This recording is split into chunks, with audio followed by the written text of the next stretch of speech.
Assalamualaikum warahmatullahi wabarakatuh. Terima kasih atas kesempatan yang diberikan. Kami dari kelompok 3 yang beranggotakan saya Nurlaila Ingratubun NPM 052, teman saya Revita Alexandra Putri NPM 020, Novita Ramadhani NPM 022, dan Putri Aulia Rahmi NPM 099. Pada kesempatan kali ini, kelompok kami akan mempresentasikan mengenai perbedaan, mekanisme, dan tujuan audit manajemen dan sistem pengendalian manajemen pada sektor publik dengan sektor privat. Perbedaan dan persamaan sektor publik dan sektor swasta. Perbedaan sifat dan karakteristik sektor publik dengan sektor swasta dapat dilihat dengan membandingkan yang pertama yaitu tujuan organisasi, yang kedua sumber pembiayaan, yang ketiga pola pertanggungjawaban, yang keempat struktur organisasi, yang kelima karakteristik anggaran, yang keenam stakeholder yang dipengaruhi, dan yang ketujuh sistem akuntansi yang digunakan. Perbedaan sifat dan karakteristik organisasi sektor publik dengan sektor swasta. Perbedaan. Nah, pada tujuan organisasi pada sektor publik itu dia motifnya non-profit atau tidak mencari keuntungan.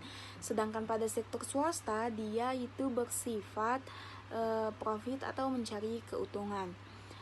Kemudian untuk sumber pendanaannya pada sektor publik yaitu pajak, retribusi, utang, obligasi, pemerintah, laba BUMN dan BUMD, penjualan aset negara, dan yang lain-lain. Kemudian untuk sektor swasta, dari pembiayaan internal yaitu modal sendiri, laba ditahan, dan penjualan aktiva. Kemudian untuk pembiayaan eksternalnya, uang, bank, obligasi, dan penerbitan saham. Kemudian pada pertanggungjawaban, sektor publik itu pertanggungjawabannya kepada masyarakat dan parlemen. Sedangkan pada sektor swasta, pertanggungjawabannya kepada pemegang saham dan juga kreditor. Kemudian untuk struktur organisasi, pada sektor publik itu birokrasi, kaku, dan hierarki. Sedangkan pada sektor swasta, dia itu fleksibel, dasar, piramida, lintas fungsional, dan yang lain-lain. Kemudian pada karakteristik anggaran, sektor publik itu terbuka untuk publik, sedangkan pada sektor swasta itu tertutup untuk publik.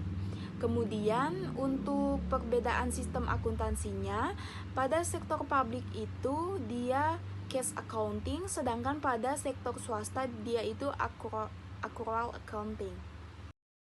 Slide selanjutnya yang pertama yaitu ada tujuan organisasi. Nah, di sini organisasi sektor publik dengan sektor swasta itu jelas berbeda. Perbedaan yang menonjol terletak pada tujuan untuk memperoleh laba. Pada sektor swasta terdapat semangat untuk memaksimumkan laba, sedangkan pada sektor publik tujuan utamanya yaitu organisasi bukan untuk memaksimumkan laba, tetapi pemberian pelayanan publik seperti pendidikan, kesehatan, masyarakat, keamanan, penegakan hukum, transportasi publik, dan penyediaan barang kebutuhan publik, misalnya penyediaan bahan kebutuhan pokok masyarakat. Meskipun tujuan utama sektor publik adalah pemberian pelayanan publik, tidak berarti organisasi sektor publik sama sekali tidak memiliki tujuan yang bersifat finansial. Organisasi sektor publik juga memiliki tujuan finansial, akan tetapi hal tersebut berbeda, baik secara filosofis, konseptual, dan operasionalnya dengan tujuan profitabilitas pada sektor swasta. Selanjutnya yaitu ada perbedaan pembiayaan. Pada perbedaan sektor publik dengan sektor swasta dilihat dari sumber pendanaan organisasi atau dalam istilah manajemen keuangan disebut modal struktur atau modal pembiayaan.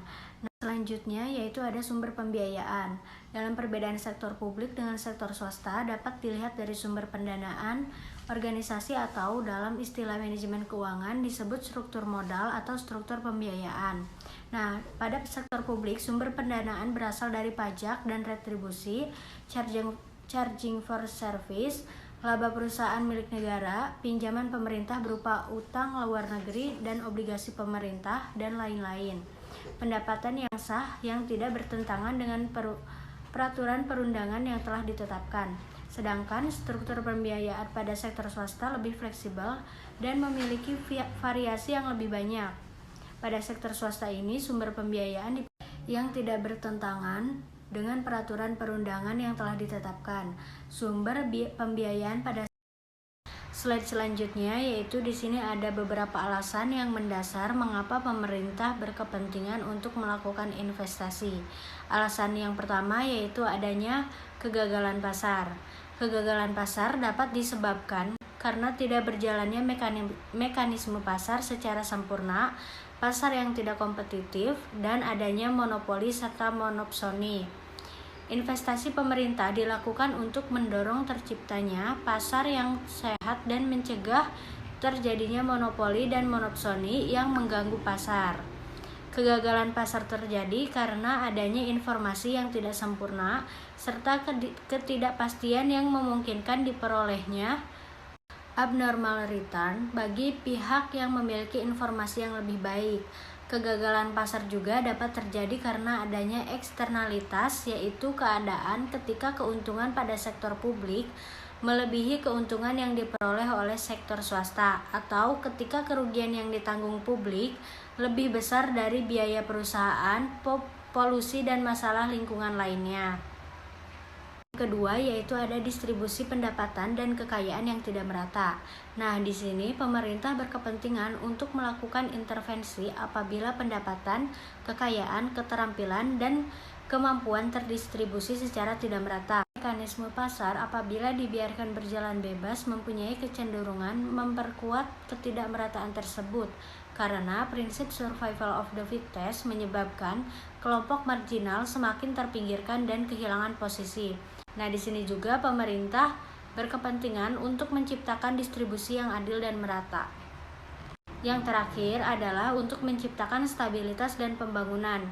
Sistem pasar selalu berusaha mencari titik equilibrium, akan tetapi pasar tidak stabil. Oleh karena itu, pemerintah melakukan campur tangan untuk menstabilkan pasar, meskipun terkadang campur tangan pemerintah menimbulkan efek negatif terhadap pasar. Meskipun terkadang campur tangan pemerintah itu menimbulkan efek negatif bagi pasar. Putri Olga Rahmi, NPM 099 akan melanjutkan presentasi dari teman saya yaitu karakteristik anggaran dan stakeholder. Pada sektor publik, rencana anggaran dipublikasikan kepada masyarakat secara terbuka untuk dikritisi dan didiskusikan. Anggaran bukanlah sebagai rahasia negara. Sementara itu, anggaran pada sektor swasta bersifat tertutup bagi publik karena anggaran merupakan rahasia perusahaan. Sektor publik memiliki cakupan yang lebih luas dibandingkan sektor swasta, sehingga stakeholder pada sektor publik lebih beragam dibandingkan dengan sektor swasta. Perbedaan stakeholder pada sektor publik dan sektor swasta yaitu ada perbedaan eksternal pada sektor publik. Yang pertama, masyarakat pengguna jasa publik. Yang kedua, masyarakat pembayar pajak. Yang ketiga, perusahaan dan organisasi sosial ekonomi yang menggunakan pelayanan publik sebagai input atas aktivitas organisasi. Yang keempat, bank sebagai kreditur pemerintah. Yang kelima, badan-badan internasional seperti Bank Dunia, IMF, ADB, PBB, dan sebagainya. Yang keenam, investor asing dan country analyst. Yang ketujuh, generasi yang akan datang.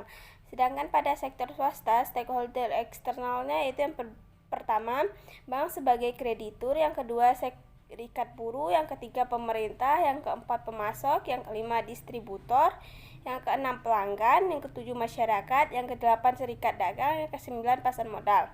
Pada stakeholder internal di sektor publik, yang pertama yaitu lembaga negara, misalnya kabinet, MPR, DPR atau DPRD dan sebagainya. Yang kedua, kelompok politik atau partai politik. Yang ketiga, manajer publik atau gubernur, bupati, direktur BUMN atau BUMD. Yang keempat, pegawai pemerintah. Stakeholder internal pada sektor swasta, yang pertama manajemen, yang kedua karyawan, yang ketiga pemegang saham. Sistem akuntansi. Sistem akuntansi yang biasa digunakan pada sektor swasta adalah akuntansi berbasis akrual atau accrual basis. Sedangkan pada sektor publik masih menggunakan berbagai basis akuntansi, yaitu basis kas menuju akrual, dan akrual penuh. Persamaan sektor publik dan sektor swasta ada 5, yaitu yang pertama, kedua sektor, baik sektor publik maupun swasta, merupakan bagian integral dari sistem ekonomi di suatu negara, dan keduanya menggunakan sumber daya yang sama untuk mencapai tujuan organisasi.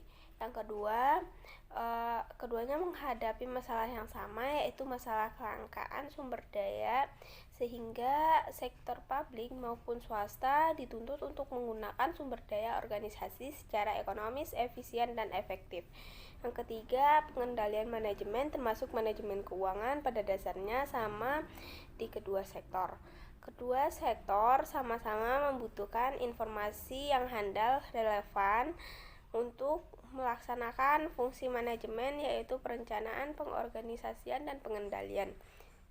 Yang keempat, kedua sektor menghasilkan produk yang sama. Misalkan sektor pemerintah maupun swasta sama-sama bergerak di bidang transportasi massal, pendidikan, kesehatan, penyediaan energi, dan sebagainya.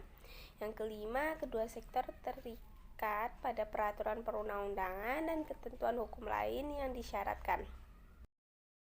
Saya Novita Ramadhani, NPM 022 akan melanjutkan presentasi yang selanjutnya, yaitu mengenai mekanisme sektor publik.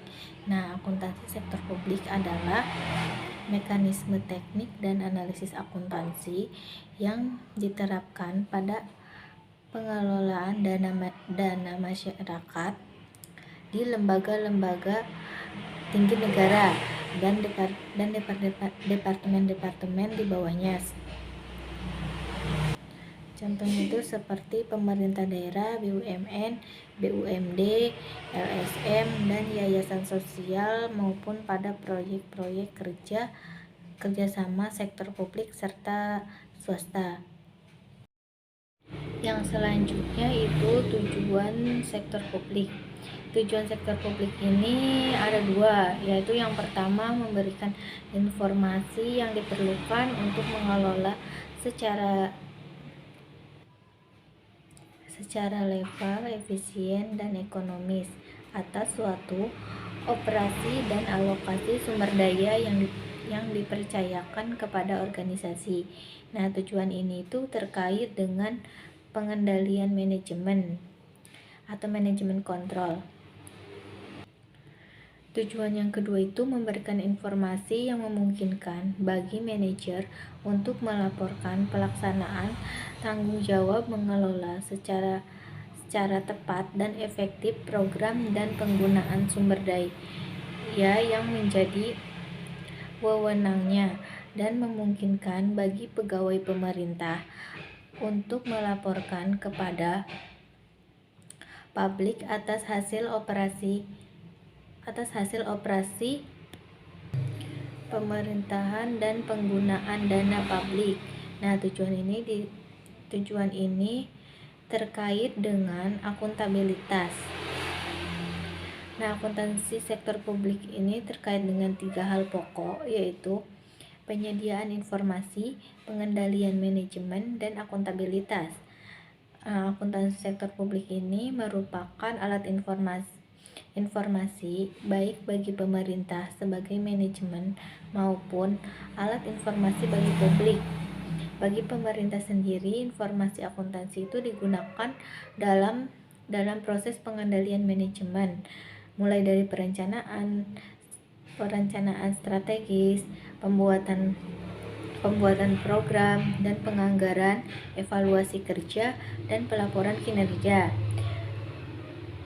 Nah, informasi akuntansi ini bermanfaat untuk pengambilan keputusan, terutama untuk membantu manajer dalam melakukan alokasi sumber daya. Informasi akuntansi dapat digunakan untuk menentukan biaya suatu program, proyek, atau aktivitas serta kelayakan baik secara ekonomis maupun maupun teknis. Sekian presentasi dari kelompok kami, kurang lebihnya mohon maaf. Wassalamualaikum warahmatullahi wabarakatuh.